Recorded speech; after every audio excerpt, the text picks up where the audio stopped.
Fala, oitavo ano, bom dia. Espero que todos estejam bem, beleza? Se cuidando, né? Usando máscara, lavando as mãos, álcool em gel. A gente passar logo por esse período aí sem muitos sustos, né? Então, olha só. A aula passada a gente iniciamos na verdade, né? Falando do Oriente Médio, né? E ali o que foi abordado foram os aspectos naturais, tá? Dessa região. E hoje a gente vai para o segundo capítulo, que vai envolver os aspectos humanos, tá? É, culturalmente, né, etnicamente, é uma região muito rica, tá? Você tem, apesar de a gente ter ali uma predominância, né, de populações árabes, cada uma delas tem, né, uma história antiga, história de antigas civilizações, então, portanto, apresentam, né, uma grande diferença, uma grande diversidade, né, dentro dessa região. Além, claro, né, dessa maioria árabe, a gente ainda tem a população, né, israelense, o povo judeu, que traz consigo também grande riqueza, né, da cultural, né, e de costumes, tá? Um ponto que a gente também vai perceber é que mesmo mais para frente a gente vai falar de aspectos, né, econômicos, acho que é o próximo capítulo, mas logo de cara, né, quando se fala de Oriente Médio, logo imaginamos uma região rica, né, e rica porque nós temos ali países, né, que reunidos apresentam as maiores jazidas petrolíferas no mundo. Então, de uma forma geral, quando nós falamos dessa região, deixa eu até já logo abaixar aqui, a gente imagina que seja uma região muito rica, né, e que a população dessa região, né, apresenta uma vida muito próspera. E não é assim a realidade. Mesmo nos locais, né, já sabidos como Arábia Saudita, os Emirados Árabes, Kuwait, entre outros países que são grandes potências petrolíferas, a maior parte da população é pobre, né? Você tem ali grandes desigualdades, principalmente econômicas, entre as populações. Fora essa questão, né, econômica, você vai ter ali fatores como conflitos que são históricos, né, seculares, a gente pode colocar assim, e que acabam também contribuindo, né, para uma qualidade de vida mais baixa. Além desses conflitos que pode ser, né, guerras civis, né, que são conflitos internos ou entre países da região, nós tivemos também e ainda temos governos ditatoriais, né, governos eh, que se usam da força para controlar a população, né, e que se perduram ali por longos anos, né, e acabam tendo ali uma sucessão hereditária, passando de pai para filho, tá? Então a gente vai acabar, né, vendo ou descobrindo que, apesar de ser uma região reconhecidamente rica pelo petróleo ou, né, pelas modernidades tecnológicas e arquitetônicas que a gente vê no Emirados Árabes, né, Dubai, Catar, né, a maior parte da população é extremamente empobrecida. Vou pegar, por exemplo, o caso de Dubai, né? É um local onde você tem ali um turismo de luxo, extremamente caro, né? Do Brasil para lá, a gente está falando de uma passagem aí de volta que hoje, se bobear com o preço do dólar, deve estar ali próximo de R$ 100.000, só para a gente ter uma noção. Com hotéis extremamente luxuosos, né?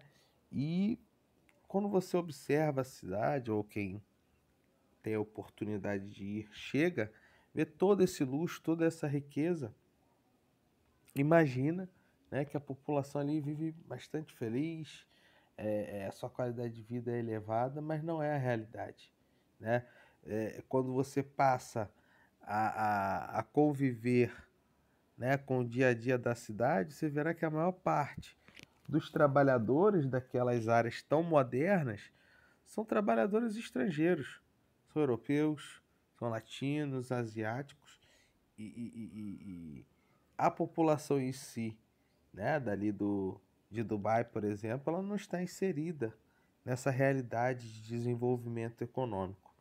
Então é muito interessante, né, vai ser muito interessante dentro do capítulo a gente perceber isso, que apesar de existir, né, muita riqueza na região, infelizmente a gente ainda vê uma grande desigualdade, tá?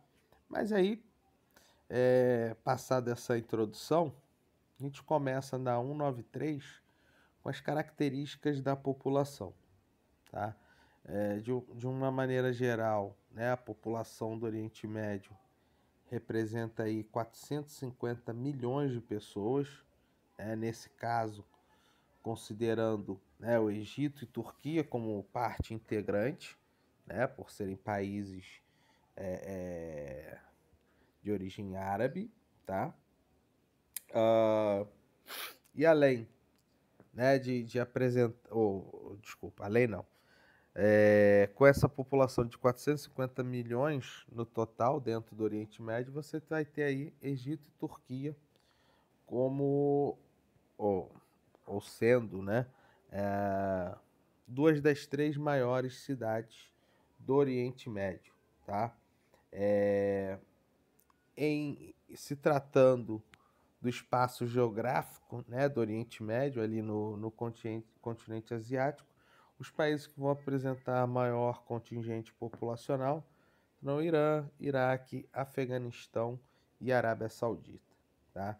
Desses países aí que a gente está falando, a grande maioria passou por conflitos, então, consequentemente, a população ela não é tão elevada, né? Fatores como essas guerras ou conflitos acabam culminando com a redução da população dessas regiões. E mesmo assim, né, ainda são, ainda são os países com maiores populações dentro do Oriente Médio, né? Claro, como eu indiquei, né, países que estão inseridos no espaço, né, ali dentro do continente asiático, na região considerada Oriente Médio.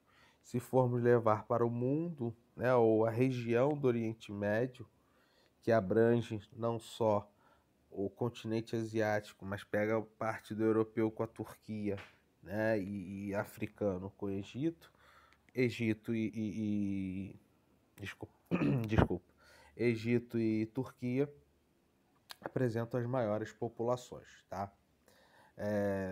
Falamos da população total, né, ou população absoluta, e também devemos citar, né, a população relativa ou a densidade demográfica.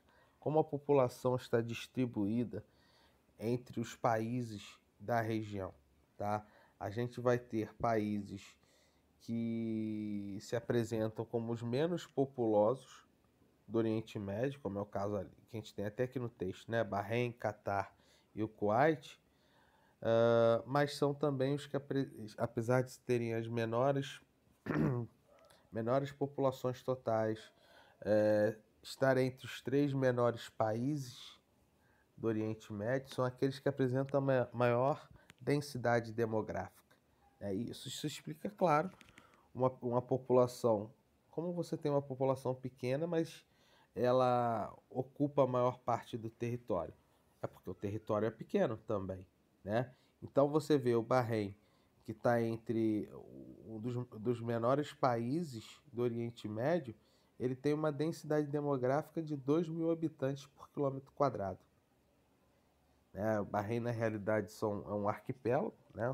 É um conjunto de ilhas, e a sua população, né, por falta de espaço, acaba apresentando essa densidade extremamente elevada, uma das maiores, se não a maior do mundo, tá? Agora, ao mesmo tempo que a gente tem o Bahrein, que é um país minúsculo, com uma densidade demográfica tão elevada, países, né, como o Omã e a Arábia Saudita, que têm uma extensão territorial maior, acabam apresentando uma densidade demográfica mais baixa, que é o caso ali, né, de 15 habitantes por quilômetro quadrado. Claro, isso terá explicações, principalmente do ponto de vista ambiental, né, a questão climática. Ah, Você tem nos dois países, né, grandes áreas desérticas, consequentemente, a população nessas áreas desérticas são quase inexistentes, né, tirando a população nômade, que vive, né, transitando pelo deserto. E como o deserto ocupa a maior parte desses países, consequentemente terá uma população mais reduzida, né? E aí faz com que tenha uma densidade demográfica muito menor, tá? É só para relembrar o que é a densidade, é o total de habitantes dividido pela extensão do território, tá? Só para vocês não deixar passar em branco, né, o significado, tá? É, Então, assim, essa questão da, das áreas menos povoadas da região do Oriente Médio está ligada a esse fator geográfico, né? Um fator ambiental, climático, as áreas e também de relevo, né? Como as áreas desérticas e as áreas montanhosas, fora o que eu já havia citado anteriormente, né?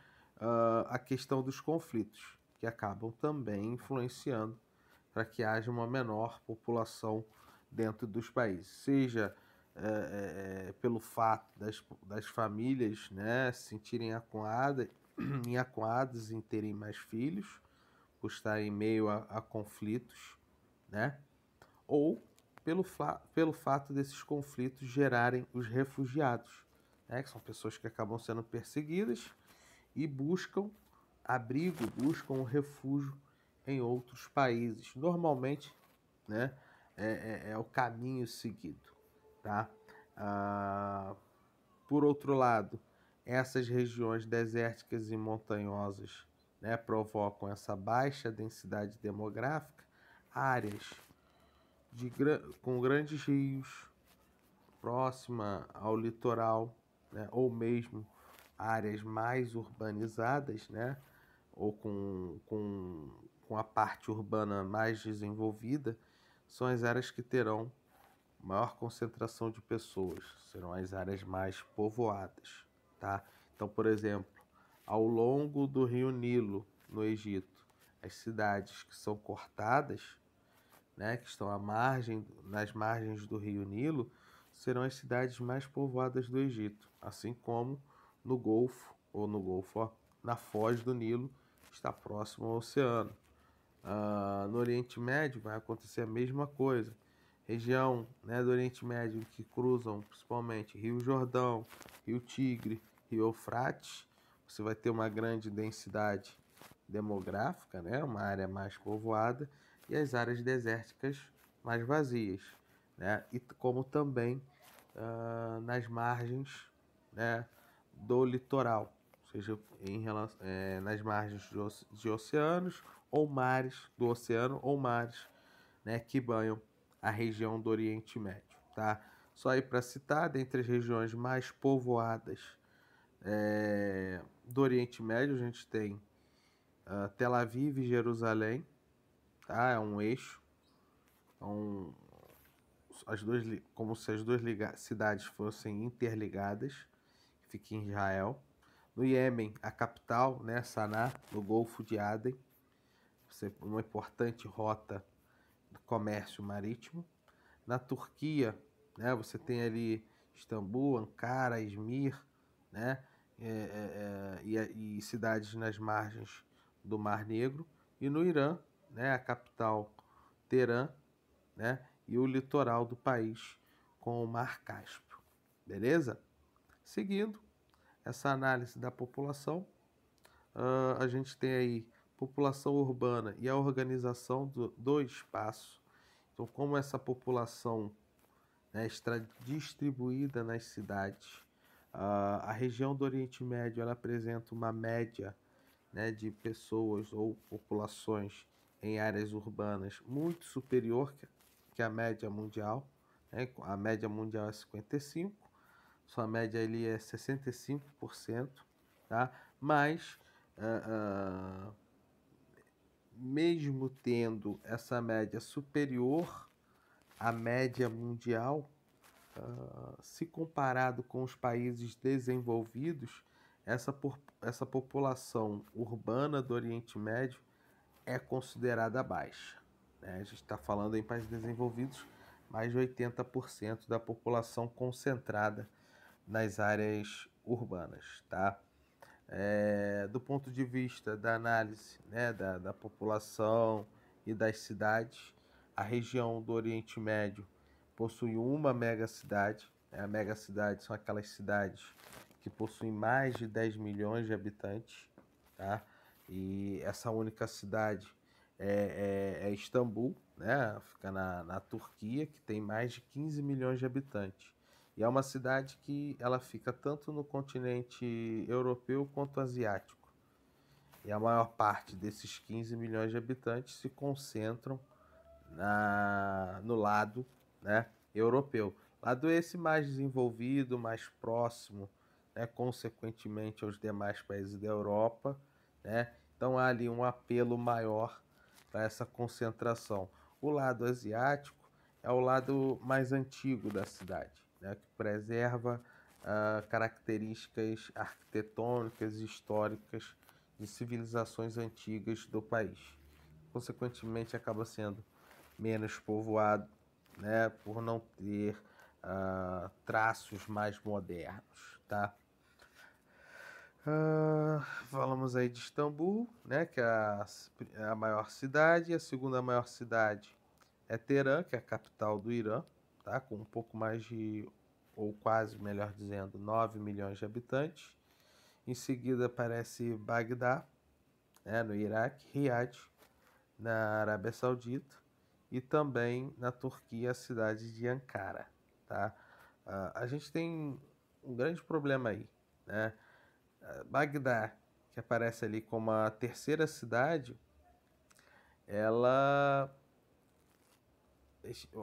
a gente tem que citar também a questão da guerra. Né? O país passou por uma guerra no início dos anos 90 contra os Estados Unidos e agora, né, no início dos anos 2000, uma nova guerra contra os Estados Unidos, essa até muito mais danosa para o país, né? E aí, consequentemente, a gente teve ali a destruição de boa parte das cidades, o que acaba comprometendo e muito a qualidade de vida da população do iraquiana, tá? Eu ia falar do Iraque, acabei indo pro iraquiana. Beleza, galera? Seguindo aí, o ponto que eu estava falando anteriormente, né? Ou desde o início, citando a questão dos conflitos, é uma consequência, né, direta para que a população da região tenha uma variação ou apresente um grande vazio demográfico. Né? Atualmente, a Síria é o país que apresenta, né, o conflito mais intenso, né, dentro da região. A gente, claro, não pode descartar o conflito de Israel e Palestina, né? As instabilidades que ocorreram no Iêmen, né, em outros países inseridos, né, no contexto do Oriente Médio. Mas a Síria é aquele que vem tendo os maiores problemas, porque desde 2014 se instalou uma guerra civil. Né? Dentro dessa guerra civil, os lados opostos, né, se viram obrigados, né, não a se aliarem, mas terem que combater um mesmo inimigo, que foi o Estado Islâmico, né? Um grupo terrorista que conseguiu conquistar cidades, tanto no Iraque quanto na Síria, certo? Então isso acaba, ou acabou, ou melhor, vem contribuindo para que a população síria venha se reduzindo ano a ano, né? Hoje, mais 50% da população é atingida ou foi atingida pelo conflito, né? Dentro desse universo de 50%, 25% se tornaram refugiados, a maior parte deles buscando abrigo na Europa, fazendo uma travessia extremamente perigosa, né, pelo Mediterrâneo, buscando chegar na Europa e ter uma melhor condição de vida. E os outros 25%, né, da metade da população atingida pelo conflito diretamente, continuam na Síria, mas perderam as suas casas.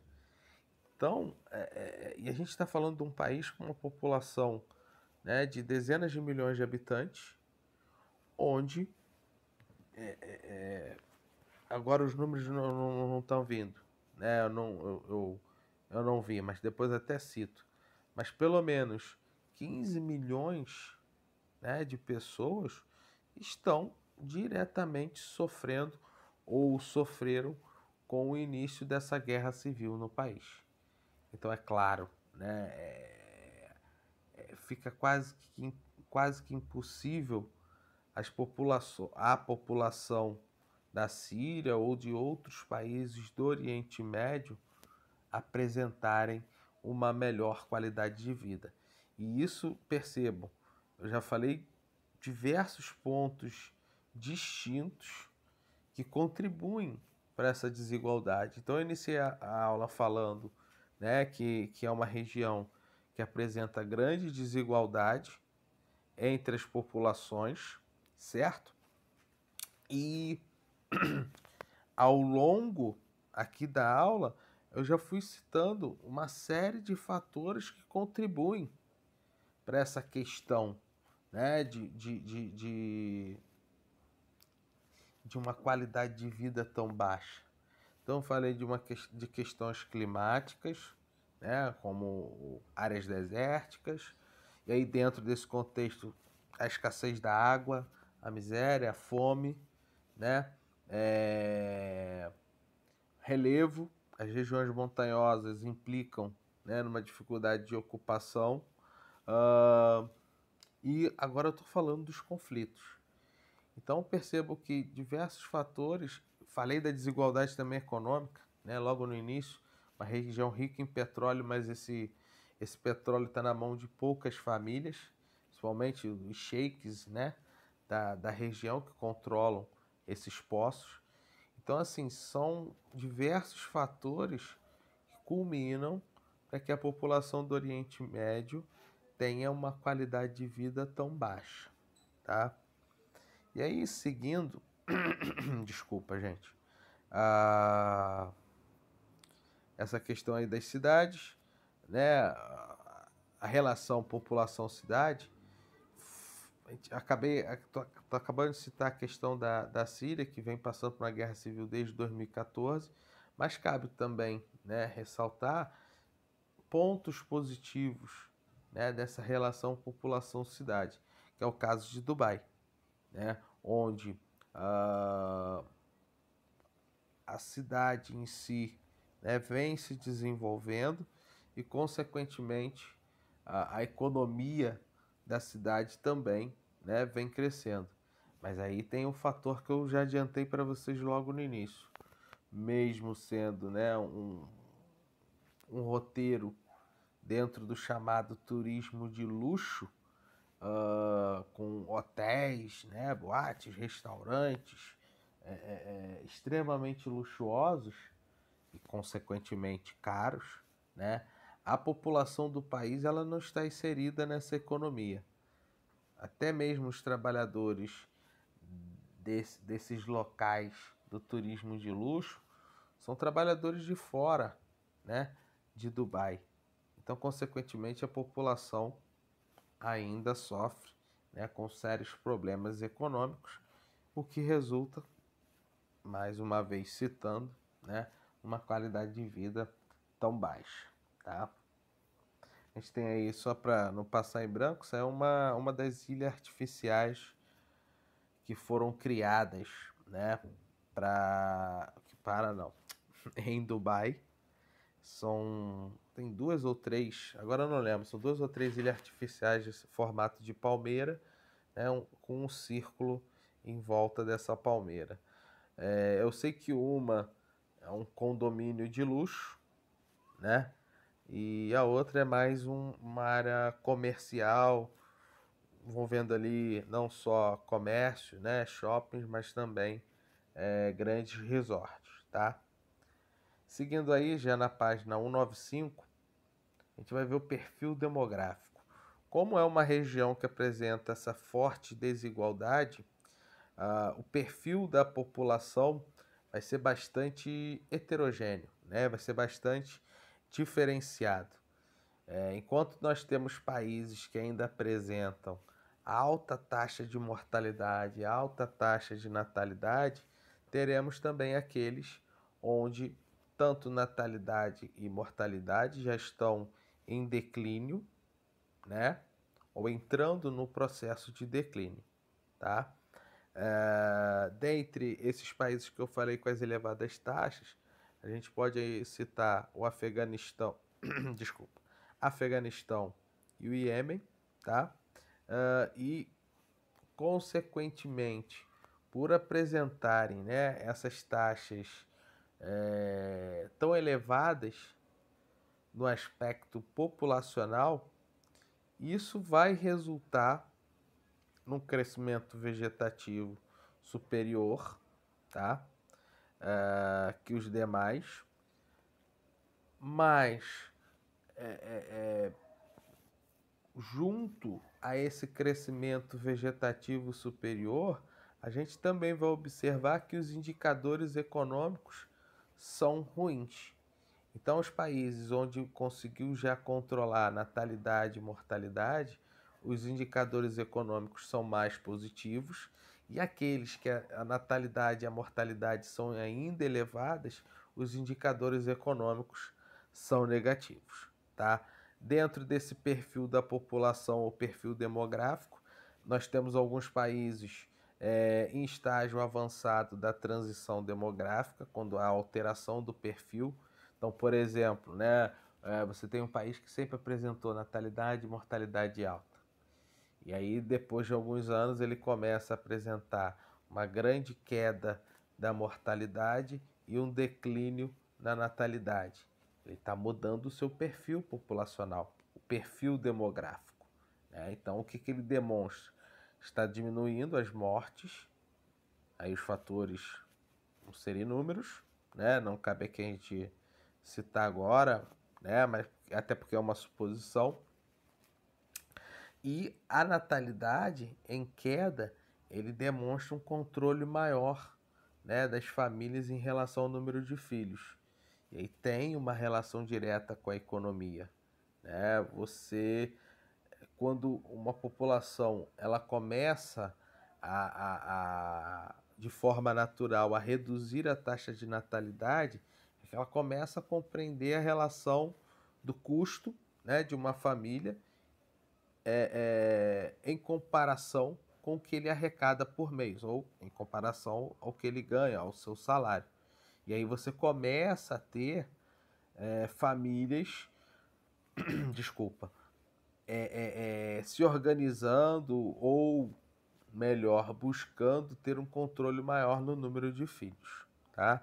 Dentre esses países que estão nesse estágio avançado, né, uh, da transição demográfica, a gente pode citar aí Kuwait, Bahrein e o Irã, tá?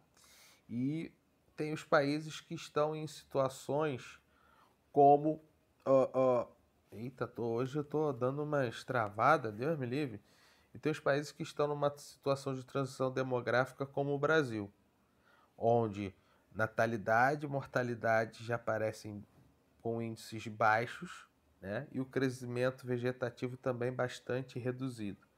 Então a população continua crescendo, mas crescendo num ritmo lento, abrindo, né, espaço para uma nova mudança desse perfil demográfico, né? Em que a população ela vai deixar ou parar de crescer, né? E começar a ser considerada uma população envelhecida, né? Porque a quantidade ou a taxa de natalidade ela vai ser inferior, por exemplo, à taxa de reposição da população. E aí você começa a ter países com a maior parte da população envelhecida, como é o caso da Europa, né? Da Europa não, de países da Europa Ocidental, onde a maior parte, a taxa de natalidade é muito baixa, né? E o número, né, de crianças ele não é o suficiente para repor a população que acaba morrendo, né? Isso aí também, é claro, é natural da vida, tá? Então, por ter essa diferença no perfil demográfico, quando a gente olha a pirâmide etária da região, a gente vai ver uma diferença aí bem nítida, né? Então, os países com alta taxa de natalidade e mortalidade, a gente caracteriza com a primeira pirâmide, alta taxa de natalidade, então a pirâmide mais larga, tá? E o topo mais fino, porque a mortalidade é alta. Já os que estão em transição demográfica começam a apresentar uma base mais estreita e um processo de alargamento do topo, né? Porque a expectativa de vida se apresenta mais alta, tá? Seguindo, a gente tem aí a questão do IDH. Se até agora eu bati tanto nessa tecla das más condições de vida, e o IDH é o índice do desenvolvimento humano, é claro, né, que a maior parte dos países da região apresentarão um IDH considerado insatisfatório. E quando a gente fala do IDH considerado insatisfatório, é aquele considerado como médio e baixo, né? O IDH ele é medido pelo nível ou a taxa de analfabetismo, né? Número ou a porcentagem da população que não concluiu os estudos. Aí o analfabeto, né? Aquele que não consegue criar um pensamento cognitivo, deixa eu sair aqui, cognitivo, né? Um raciocínio, não sabe ler, normalmente, né? Não sabe ler, escrever, porque a gente tem o funcional. Então, o analfabeto funcional ele sabe escrever, mas ele não tem nem noção do que ele está escrevendo, né? Pela falta de conhecimento. Então, taxa de analfabetismo, taxa ou expectativa de vida, né? Que é a média de vida da população, e a renda per capita, ou renda por pessoa. Fazendo ali a partir de um cálculo, você vai chegar numa média que varia de 0 a 1. Os países mais próximos a 0, com IDH baixo, então qualidade de vida muito ruim. E os países mais próximos de 1, né, o IDH positivo, né? E aí você vai ter IDH baixo, médio, elevado e o muito elevado, tá? Elevado, só para vocês terem uma ideia, IDH elevado é o IDH do Brasil. A gente sabe que as condições de vida do país não são as melhores. Então, se você tem uma região em que a maior parte dos países estão entre IDH médio e baixo, a gente consegue ter uma noção, né, do quão difícil é a vida nesses países, tá? Entre os países, né, com IDH muito elevado, e aí são os que apresentam os melhores níveis, vão estar Israel, Chipre, Emirados Árabes Unidos, Catar, Arábia Saudita, Bahrein, Omã, Egito e Kuwait. Já Irã, Turquia, Líbano e Jordânia estão no IDH elevado, seria comparado aqui com as condições de vida do Brasil. Palestina e Iraque, IDH médio, né, já as condições de vida ruins. E Síria, Afeganistão e Iêmen, né, com IDH baixo, né, onde as condições de vida são extremamente ruins. Em alguns desses países, né, boa parte da população vive com menos não, né, com menos de $1,25 por dia, tá bom? Um outro fator, né, de desigualdade que cabe a gente ressaltar e está explícito, né, aqui na... A gente vai já vamos fechar aqui, galera. Está explícito aqui no texto, é a desigualdade de gênero, né, a desigualdade entre homens e mulheres. Principalmente nos países de origem árabe, você tem ali a mulher, né, a figura da mulher como uma figura subjugada, né? É uma cultura patriarcal, né? Os homens são valorizados e ainda dentro desse contexto você tem, né, a interferência muito grande da religião no cotidiano das pessoas, né? Então, em alguns países, o islamismo ele é praticado de forma um pouco mais liberal e em outros de forma mais radical. Então, isso faz com que haja uma grande desigualdade entre homens e mulheres, né? Em alguns países, por exemplo, ó, a diferença de renda do homem para a mulher, deixa eu ver qual é o país aqui que eu me perdi. O Iêmen, né? A diferença de renda é 14 vezes e meia, tá? Então é como a mulher ganha R$ 1 e o homem ganha 14,50, por exemplo, só para facilitar o entendimento, né? E isso está muito ligado com a questão, né, religiosa. O islamismo ele coloca o homem como uma figura principal, né, a mulher uma coadjuvante, né, tem a sua importância, é claro, mas ela acaba tendo uma relação de quase que uma propriedade, né, do seu marido. E nos casos mais radicais, é como a gente está vendo aqui na foto, né, as mulheres com uma burca que cobrem todo o corpo. Não é permitido que a mulher se mostre para nenhum outro homem, apenas para o seu marido. Alguns países, como é o caso da Arábia Saudita, né, as mulheres só foram dirigir aqui, ó, em 2018. Só puderam votar em 2015. Então, além de toda a problemática com relação à população em geral, a gente ainda tem um grave problema, né, na desigualdade de gênero dentro do país. Tá ok, galera? Então a gente fecha aqui, para não ficar muito extenso. Já ficou, né, o vídeo aí com 38 minutos. Então vou passar aí uma lista, né, de exercícios para vocês.